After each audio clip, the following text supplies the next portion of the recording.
You're making your words do all the work. What we're doing is mistaking our internal comfort for external impact, and they are not the same thing. Mastery is never just about being comfortable. It's not about your comfort, it's how do you make your audience feel? If you're saying, I want to bring a good energy, the flip side, if I say, I want to make my audience feel like we're sitting across from each other having a conversation. Authenticity is always at the core. Unfortunately, many people associate authenticity with comfort. So understanding that how we feel isn't always the reality.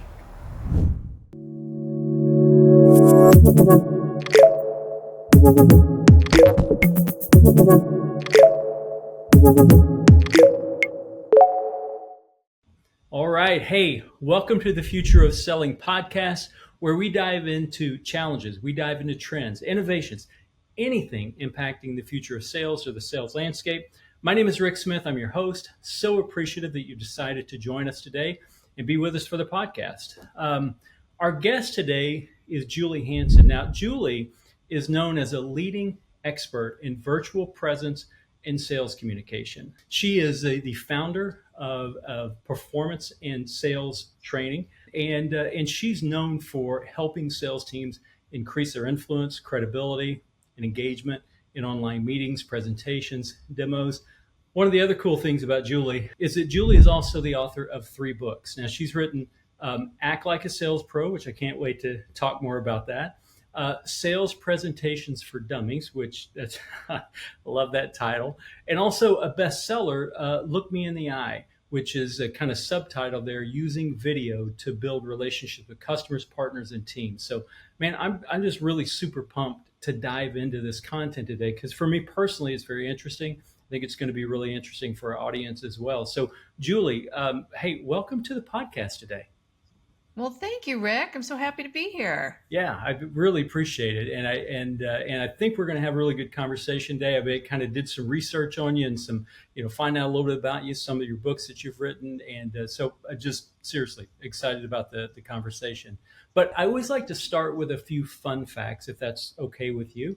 Oh boy, Because we'll see how fun they are. It's a good thing, right? Because I want people to listen to the podcast and certainly learn from you. But it's also good just to kind of start with something kind of fun and just open up a little bit. You're a human being and all that. So anyway, you ready? Here we go. I'm ready. Okay. So one, you are an actor turned sales pro turned author, speaker, and coach. Do I have that sequence correct? I think I do.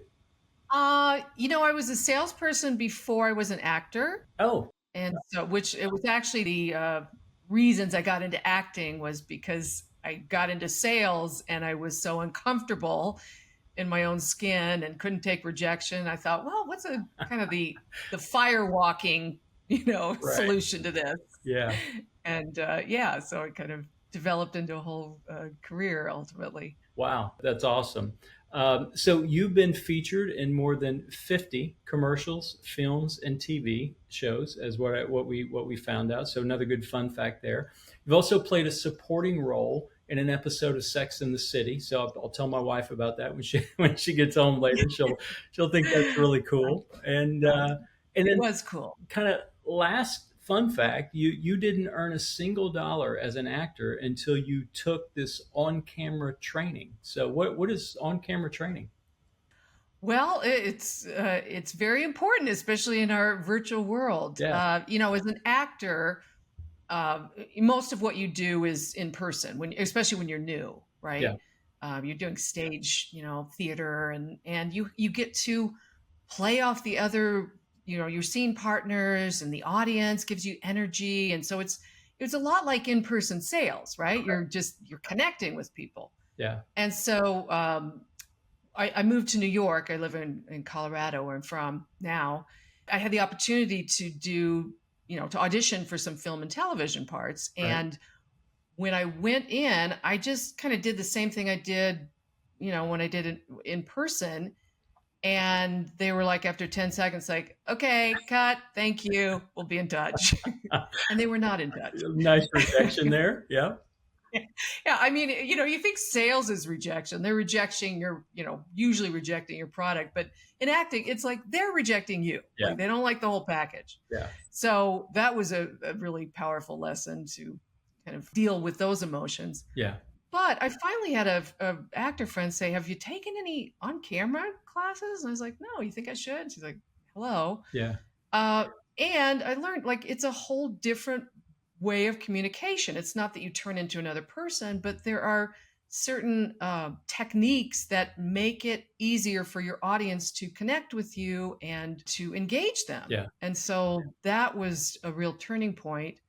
And certainly it was the sort of the background for my book, Look Me in the Eye, which is when the pandemic struck and I Yeah. saw everybody being given a, Zoom or, get on Google Meets or whatever and get a camera and go Yeah. and be yourself. I was like, why are we not helping these people, Yeah. transition to this completely different environment Right. where there are different rules apply Yeah. and you're going to be read differently. And it's not that you're, necessarily, again, a different acting differently. You're being yourself as you would in person, but Right. some things don't translate on camera. Yeah, no, I agree. And I think almost as you kind of explain that, we're whatever we are, 5 years past, the pandemic. And I was, in my role, even prior to that, I was, still using virtual tools. Right. But I still don't think, I don't know if all the rules are perfectly clear or if maybe they are, but people just don't know them. So I think there's still a lot of opportunity for education out there around and so that's, one reason kind of excited to talk to you today. So I'm completely intrigued by what you're doing because as I was preparing, doing the research, it kind of hit me that you're helping people, or I think you're helping people with what for many folks is kind of their number one fear. It's the fear of other people's opinion, right? Which sounds something like, hey, I wonder what that person on the other side of the camera really thinks about me. Am I wrong about that? Am I Right. right about that? I mean, have you thought about it in those terms before? Yes, I think that's a big part of it. I think people have reacted in different ways to that very natural discomfort of being on camera, especially when you're a salesperson and you're talking to a customer prospect who chooses not to be on camera. Right. That is really where those, some of these acting techniques come in that are very vital to still connect with people, even though you can't see them Right. and sometimes not hear them. Many people just kind of blunder through that with their own techniques like, well, if I just keep talking, then I don't have to feel the discomfort of letting this pause hang unnaturally, which feels terrible, Yeah. right? And so you end up doing a monologue, Yeah. or they just somehow choose to dismiss it and go, this is fine. I'm sure everything's fine and I'm coming across okay Right. because I don't really know what to do. I don't really know how to fix it, Yeah. right? I've got my tools and I've got some lighting and a good background. So, and I'm talking to somebody, what more is there? Right. And I think, again, I think we've done a disservice to our sales teams to not help them navigate this world more effectively. Gotcha. So your company, which is named Performance Sales and Training. So right there at the heart of it, right? So tell me a little bit about the company, or tell us about the company, kind of what you're doing there, who you serve, and maybe how you're helping those companies or the people that you serve. I started really with teaching presentation skills because that's where that in-person engagement really calls on a lot of the acting techniques, right? Okay. It's really about how we present ourselves in as authentic a way as possible within the environment. That evolved certainly when we went virtual Yeah. to, oh gosh, how do we do this online, which is a whole different animal. I also started working pretty early on with a lot of technology companies. Mhm. So I've done a lot of work with the pre-sales teams and the sales teams on, how do we give an effective demo? How do we keep people engaged through this thing, Right. right? Not just kind of, I'm going to click here and I'm going to click there. And how do we make this a conversation? I've worked with, gosh, thousands of technology sellers and over the years. So that's been sort of my base Right. in helping them just communicate as effectively as possible and get those second calls or get the demo or move to the next stage by creating that strong connection through the camera or in person and making sure that we are using all the tools that we have as a person, and not just relying on our product or our message to do all the hard work. I always say that with people, it's like you're making your words do all the work. Right. If you're not understanding what you can do and add to this conversation as a human, either through the camera or in person. Yeah. Yeah. Gotcha. Do you feel like the younger folks, younger generation, whatever you want to call that, are they as reliant on telling the story? Like, do you see that in the sales teams, right? Is it a generational thing? Is it still as relevant? I mean, because back in the, when I started, right, you normally you got a slide deck. You're trying to tell a story as you go through the slide deck that's going to, set them up for, that's going to help them identify maybe what their issue is, or, whatever their hole is that they're trying to fill. Persona based, all that kind of stuff. What do you see now? I mean, are all those things still relevant, or has that changed over time? Or what do you think?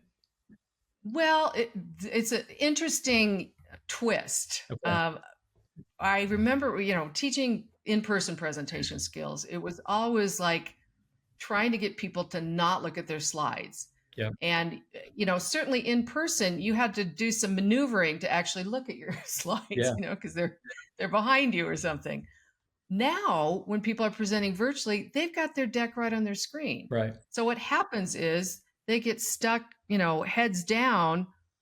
Even if they know it, the pull to like look at your screen and go along with the talk track there is so powerful that it becomes just more of a staged, impersonal event rather than a conversation. Yeah. Yeah, gotcha. I'm always looking for ways to kind of improve my own virtual presence, if you will, right? I do obviously do the podcast, I do some other videos on leadership and growth and things like that. The last video that I did and put out a couple of weeks ago, when I watched it, I'm like, wow, I love my energy in this one. This looks, I was really proud of it. I thought it looked really good and really communicated well. And I've had some that scale of 1 to 10, maybe they hit an 8 or a 9. And then I've had others that, just didn't have the same energy. And I don't know if I can describe the difference between them. I can just tell the difference. So for you, what are like 3 to 5 areas someone should focus on if they want to improve whether it's their executive presence? I think you bring up a great point. Is it's very difficult to evaluate your own performance. Okay. Yeah. That's really challenging. And that's kind of where I come in a lot of times, is being that outside objective viewpoint, because most people, they look at anything they've done on video, it's like, oh God, I can't, I look terrible. I just sound terrible. Yeah. And we get hung up on things that don't really matter to our audience. Like they're not like, oh, well, she's got that weird thing she does with her eyebrow, they don't, they're like, do I trust this person? Right. Do I feel a sense of connection? Does it feel like they're listening to me? Yeah. So I do an assessment that measures, how credible are you coming across? How engaging are you? How, do you have executive presence, that confidence that, makes people feel like they're in good hands? Yeah. These are the things that matter to our audience, right? And certainly there's how you show up is a part of that, but that's where a lot of people get stuck.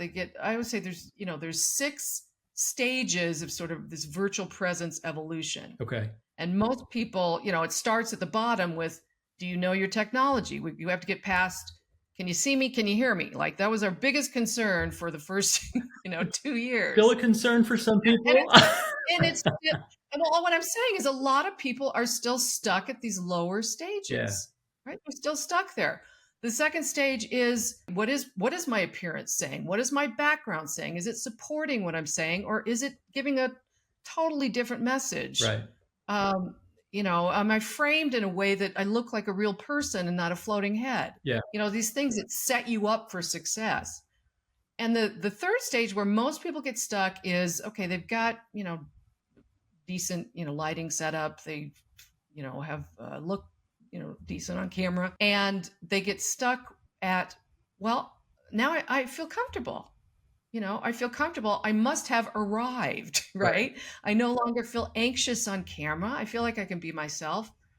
And What we're doing is mistaking our internal comfort for external impact. Got it. And they are not the same thing. I mean, you've been in this business for a while. Mastery is never just about being comfortable Right. at what you do. Like there's a lot of discomfort before we get to mastery. Yeah. And so people confuse that. It's like, well, I feel the point is to be natural.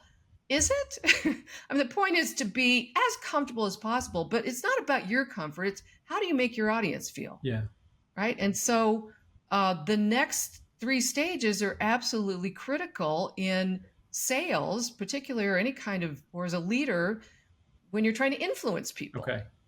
Which is, am I engaging my audience? Am I commanding attention from a virtual audience? That's a very difficult and specific skill. Okay. Am I connecting with them? Do they feel like I am just, talking to them and not at them? Right? I'm not just monologuing, and this, you could be anybody. Okay. I mean, building this relationship is, it's really about kind of that virtual intimacy. Like, I feel like we could be sitting across from each other having a cup of coffee. Yeah. So those are very different levels than, well, I feel okay on camera. Must be fine. Right. Right. There just is so much more to it. And what really is ironic to me is, because I work with a lot of technology teams, is a lot of companies that are selling the future of digital transformation are stuck in the virtual Stone Age. Right. Right. You're talking about transforming someone's, the whole way they do business, and you show up and, it could be 5 years ago. Yeah. You have not evolved at all in that way. Yeah. Gotcha. Yeah. And I love those. Right. So I wrote them down. Hope that's okay. And you asked questions. So am I engaging my audience? Am I connecting with them? And am I building a relationship? Right. So what's a good sign for me that I am engaging my audience? Is it just that they're talking back to me? Is it, hey, they're shaking their head, they're not turning the camera off? How do I know that? Well, that's a great question, because you're right. There's a lot of the signs that we would get in person that we associate with, well, we should be getting those same signs virtually. And if we don't, it's not working. Or if we do, it is. Yeah. And we have to understand, in this piece about engagement, we have to understand how virtual audiences respond. Okay.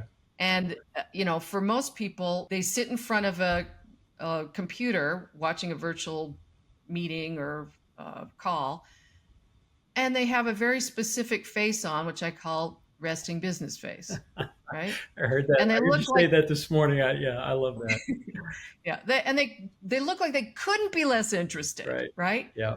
And it sends panic through everyone's blood. Right? It's like, yeah. And then we tend to speed up and we fill all the gaps, and, all these bad habits come up because it's so awkward.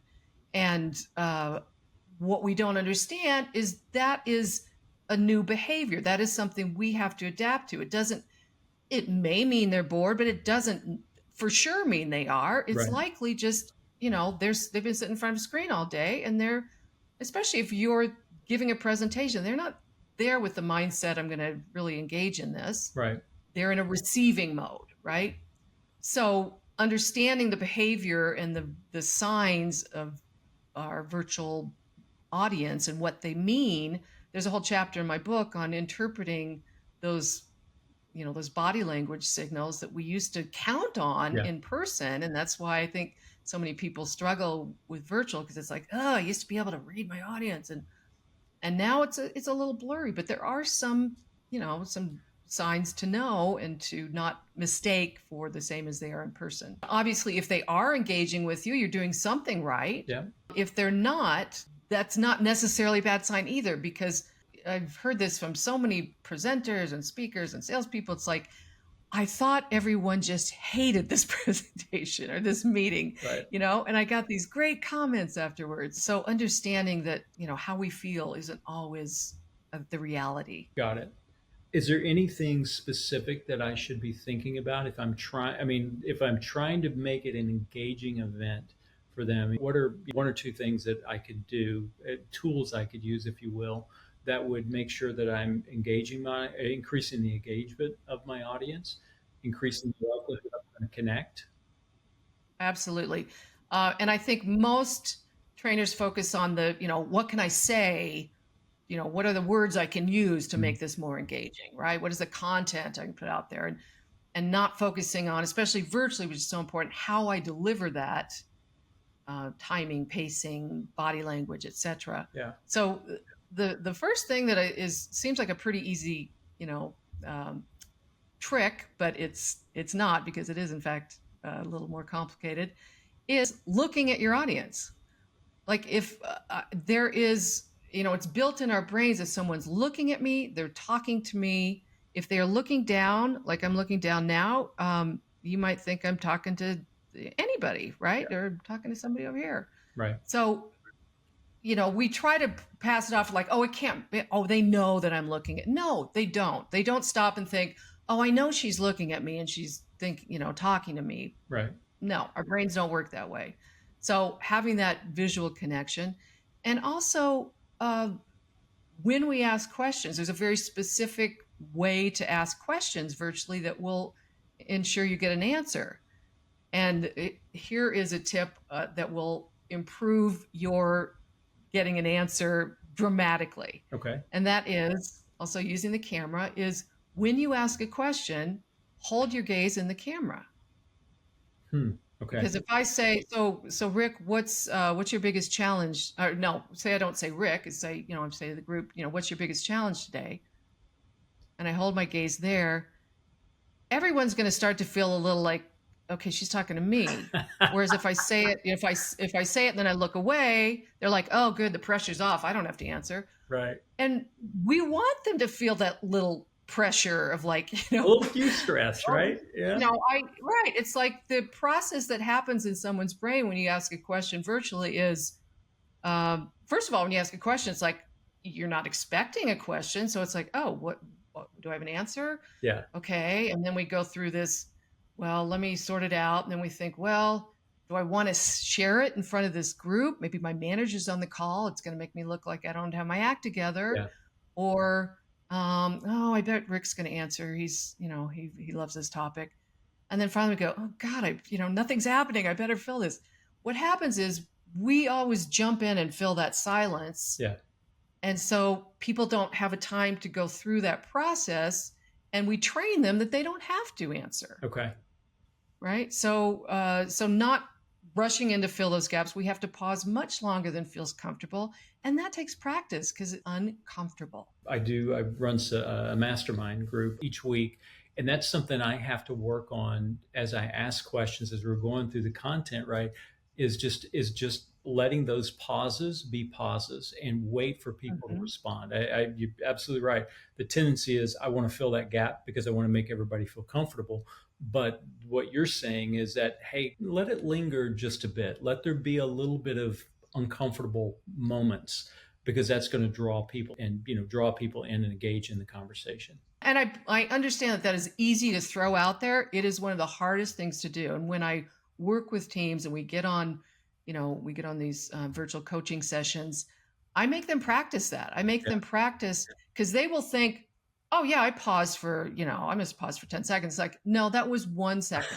That was a 1 second pause. We have no we have no awareness. It's like, are you kidding me? So, forcing them to do that, to stretch those muscles. Yeah.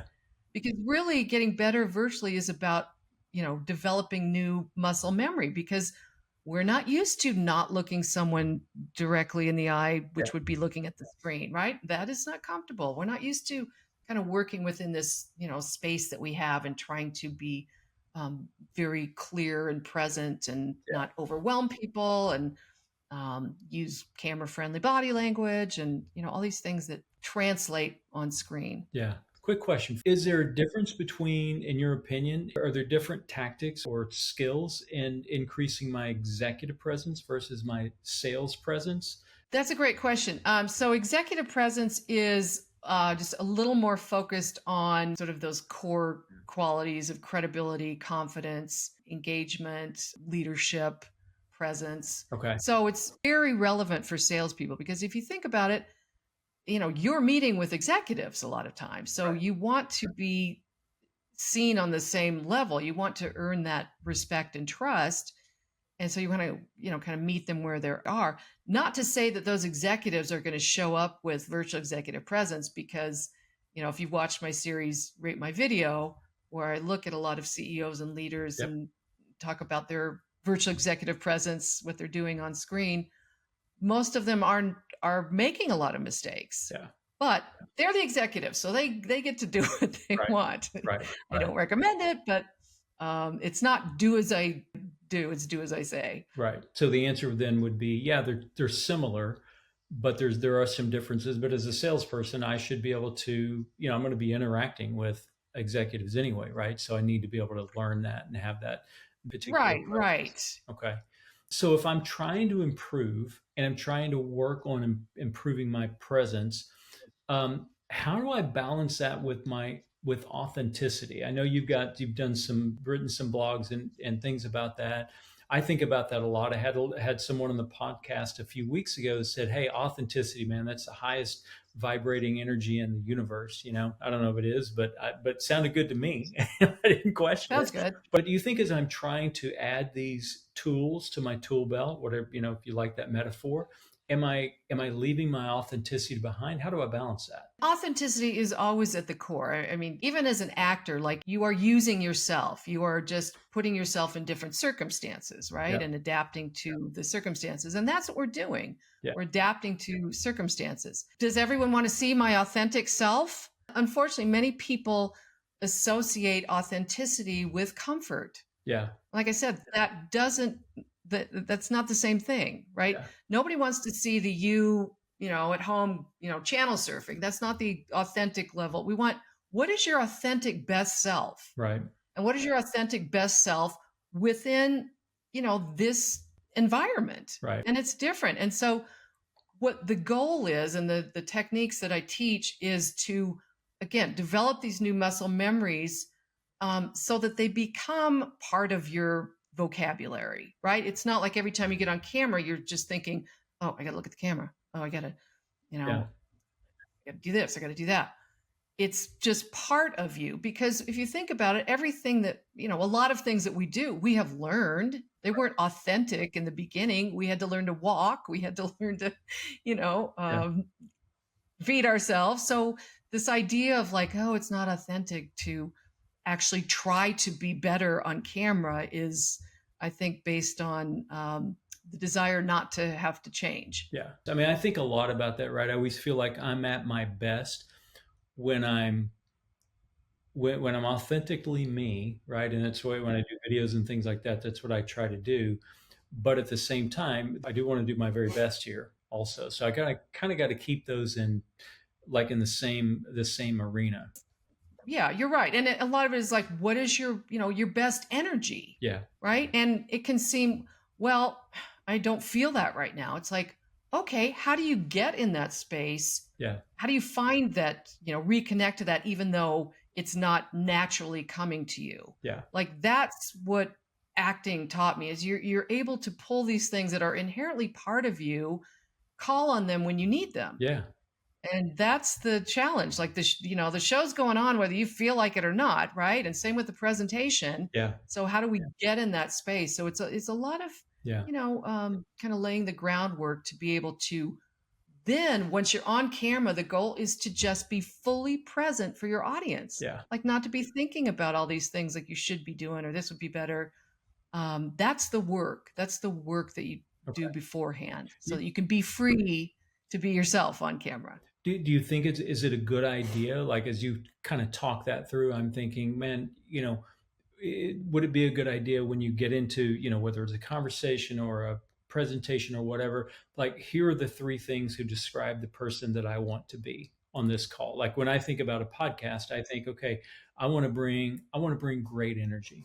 I want to make sure that I'm well prepared.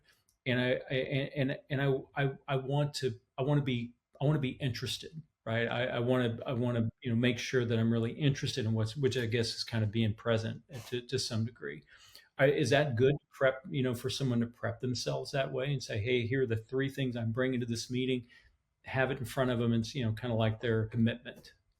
I love that. I'm going to put a little spin on it, though, that I think makes it even more powerful, because what you're talking about is your intentions, Hmm. right? Yeah. My intention is to be at the best, and my intention is to bring good energy. And that is all very much focused on us, right? It doesn't really give me an action. Being intentional is very much a part of acting and communication. Right.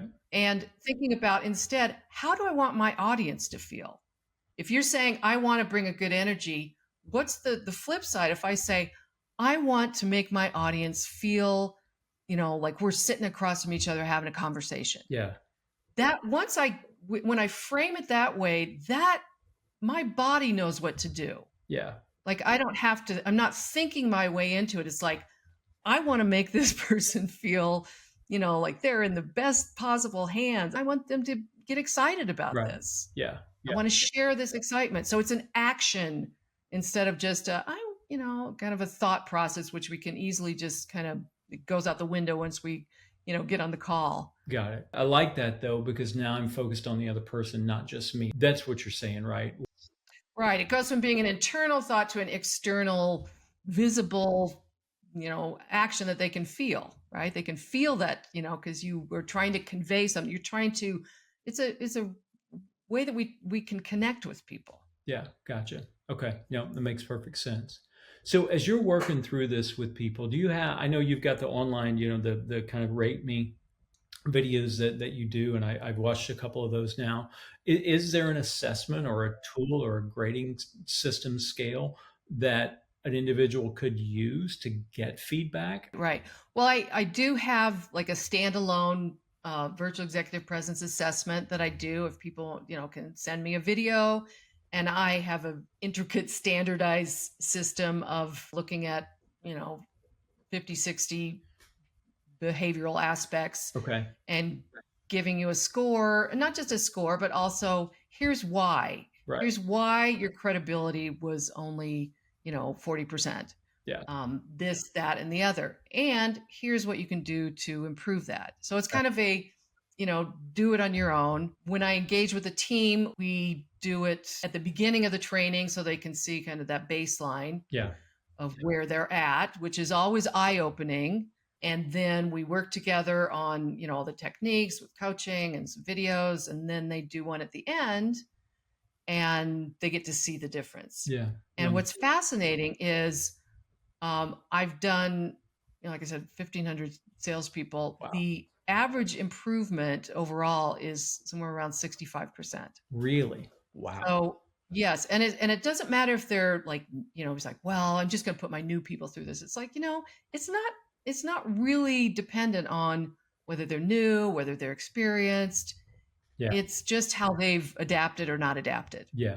Yeah. And the habits that they've developed that need to, be adjusted. Yeah. 65%. I mean, that's pretty fantastic. That's incredible. It is. I mean, and that just shows you the opportunity for growth in this whole area. Yeah. I mean, I get on with teams that if you knew the name of the business, you would think, oh, I bet their people are all top notch at this. It doesn't matter. It doesn't matter. They're digital transformation leaders. It does not matter. Yeah. Right. They just have a blind spot when it comes to it's like, well, we checked the box on that. We took a class. We put them through a class like 5 years ago. You're good. They got good equipment. Yeah, they're all good. We're on to other things. And I get it, but that's not reality. I love the idea of, I mean, it's just continuous improvement, continuous growth, right? And that's really what you're trying to promote. So whether I'm new, whether I've been doing it for 10 years, almost more so if I've been doing it for 10 years, I'm thinking, right? Because that means I'm really setting my ways and my habits. And yeah, you start to develop a lot of habits and not always good ones. So yes, we get less aware. How do you think AI is impacting online presence? I mean, and is it impacting? I'm sure that it is, right? But if so, how is it impacting us? I think that it is something that people are very wary about and have sort of their alert on.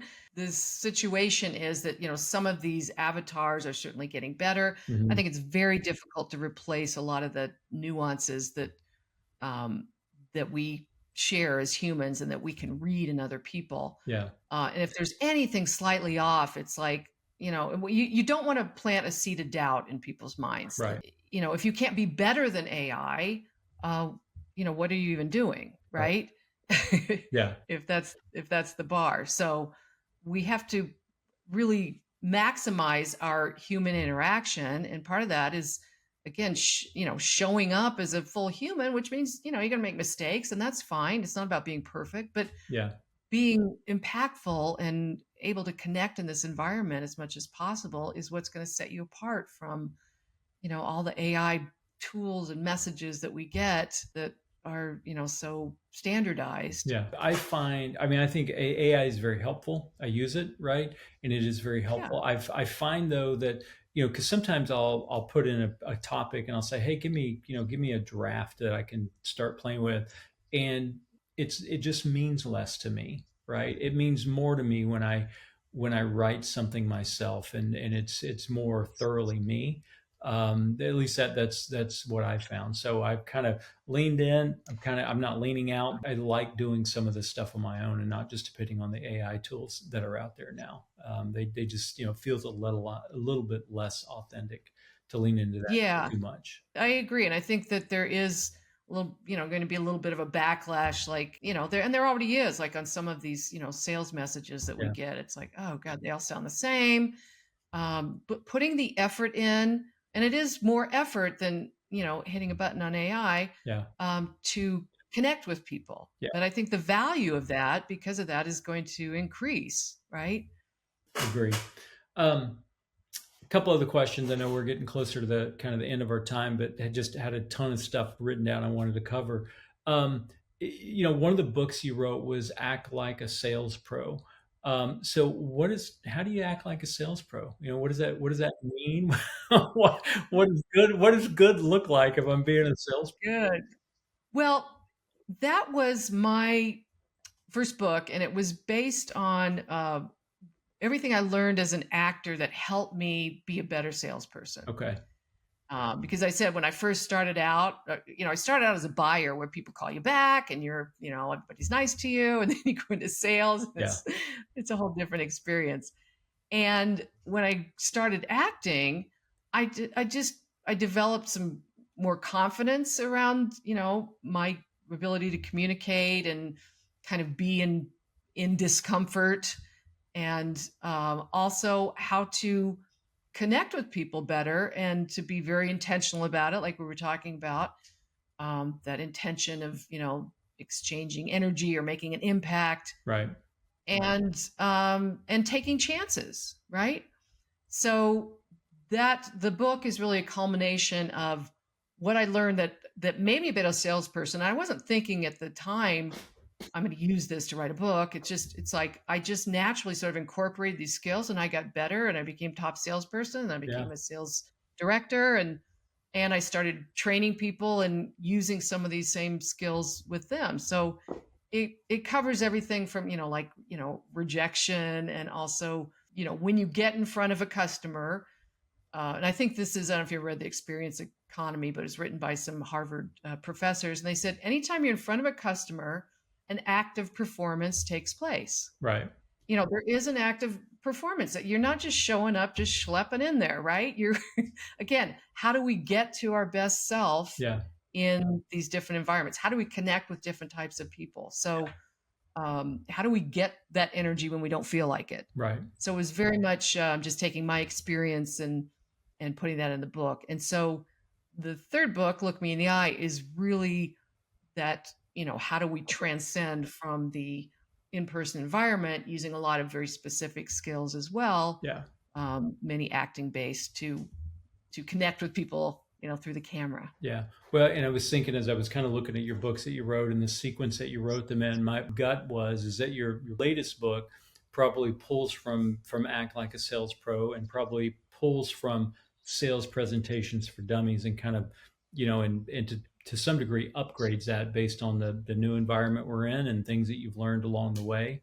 That's it. Yeah, That's kind of the way to think about that. definitely. Okay, gotcha. Definitely. Gotcha. Because there are, there's nuances to virtual presentations that we Yeah, didn't have in person, right? There's yeah, a lot more distractions, as it were, and a lot less engagement, and which yeah. we talked about. So Good. I got to get the book. One, it was a #1 bestseller. Sounds like hit the best selling sellers list, but also just a ton of information there. And if I'm a sales leader, let's just say that I'm a sales leader and kind of building a team. Where do I focus first from your perspective? Is it helping them with presence? Is it something else? I mean, where what's kind of the sequence of events if I were a sales leader trying to work on this? again, it's most sales leaders aren't experts in this area, right? Yeah, Very few people are. So I would, get an assessment. I usually, when teams are, leaders are, like, I don't know if we need this. I don't know. It's like, well, let's look at a couple of your salespeople, somebody who's new, somebody who's, mid range, and somebody who's very experienced, yeah, and let's see. And I can tell you, is it a presentation problem? Is it a virtual executive presence challenge?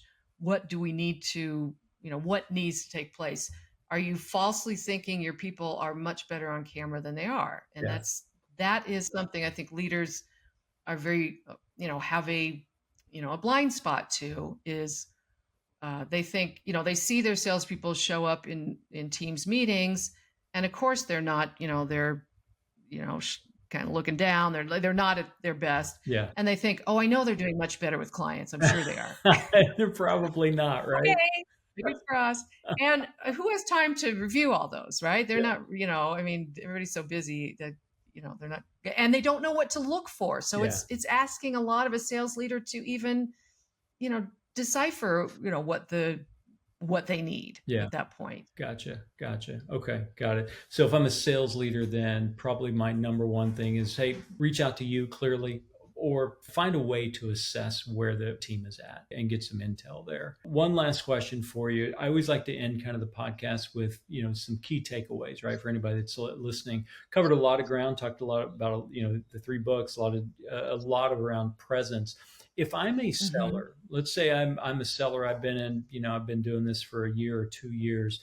If there were 3 key takeaways you would give me, what would they be? I mean, what should I be thinking about in order to increase my own presence, my own success as a seller? I mean, what would those 3 key takeaways be based kind of on what we've covered today, do you think? First of all, I would take a screenshot of your self on, in your typical setup, Okay. and send it to somebody you trust and say, does this, do I look credible? And is my back, is anything distracting? Does it look like you could be sitting across from me? Right. Does it look like I'm looking at you? Yeah. A lot of people still haven't really nailed where that camera lens is. They're looking at the light, or they're, the screen. Yeah.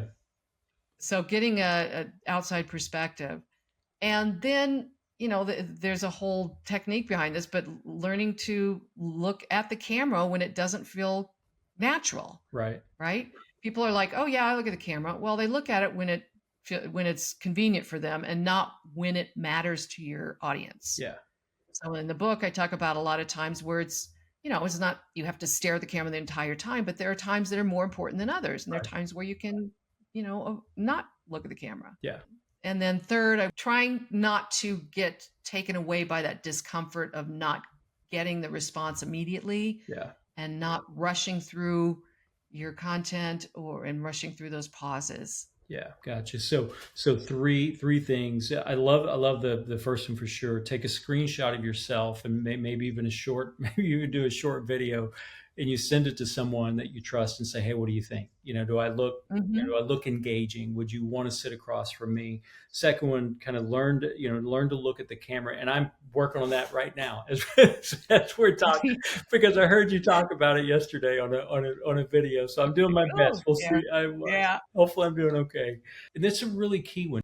Don't be overcome. Maybe that's a better way to say it, by the feedback you're getting from the audience, right? Do the things you know to do, because the feedback is different than in person. And so even though you may not be feeling like they're as engaged as you'd like them to be, don't, still use the pause, right? Use the different tools in your tool belt that are going to work, and don't leave those behind because it's like, oh, I don't think they're as engaged as they should be. So those are great. Just add, sort of as an aside to that, is I learned as an actor, always assume the audience likes you. Like, because Yeah.